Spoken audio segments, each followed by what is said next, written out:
আমরা সবসময়ই cricket board থেকে আমাদের যারা আপকামিং প্লেয়ার্স আছে, যারা পরবর্তীতে বাংলাদেশে ন্যাশনাল টিমে খেলার যাদের সম্ভাবনা আছে তাদের জন্য অপরচুনিটি ক্রিয়েট করতে চাই প্রত্যেকটা লেভেল থেকে। তারই একটা উদ্দেশ্য এবং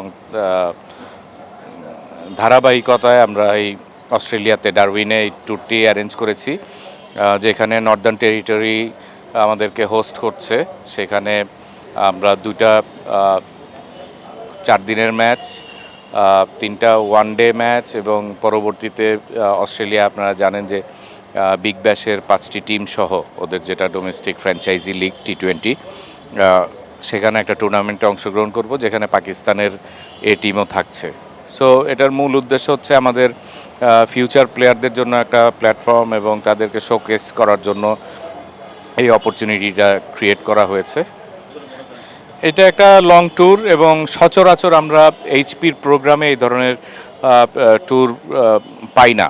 আসলে এটাই প্রথম বলতে গেলে, সত্যিকার অর্থে এটাই প্রথম আমরা একটা ট্যুর পাচ্ছি যেখানে আমরা লঙ্গার ভার্সন খেলবো, ওয়ানডে খেলবো এবং একই সঙ্গে একটা T20 আমরা রেসিপ্রোকাল ট্যুরে খেলি, বাট এই ধরনের বড় আসরের টুর্নামেন্ট খেলার সুযোগ হয় না। বাট এবার আমরা নর্দার্ন টেরিটরি আমাদের সঙ্গে যোগাযোগের ফলশ্রুতিতে আমরা যেই এত লম্বা সময় 3টা ফরম্যাট খেলার সুযোগ পাচ্ছি, বিশেষ করে এরকম একটা কম্পিটিটিভ T20 টুর্নামেন্ট খেলার সুযোগ পাচ্ছি, যেটা আমাদের ফিউচার প্লেয়ারদের জন্য অনেক ভালো একটা অপরচুনিটি। তো এই সুযোগটা আমরা যেটা বললাম যে আমরা নর্মালি যেই রেসিপ্রোকাল ট্যুর হয় আমাদের এইচপির, সেখানে এই সুযোগগুলি থাকে না, বাট এবার আমরা পাচ্ছি। প্রসেসটা অবশ্যই ইম্পর্টেন্ট, কারণ এখান থেকে প্লেয়ারদের প্রিপেয়ার হওয়ার বা এখানে প্লেয়ারদেরকে ভবিষ্যতের জন্য তৈরি করাটা হচ্ছে উদ্দেশ্য।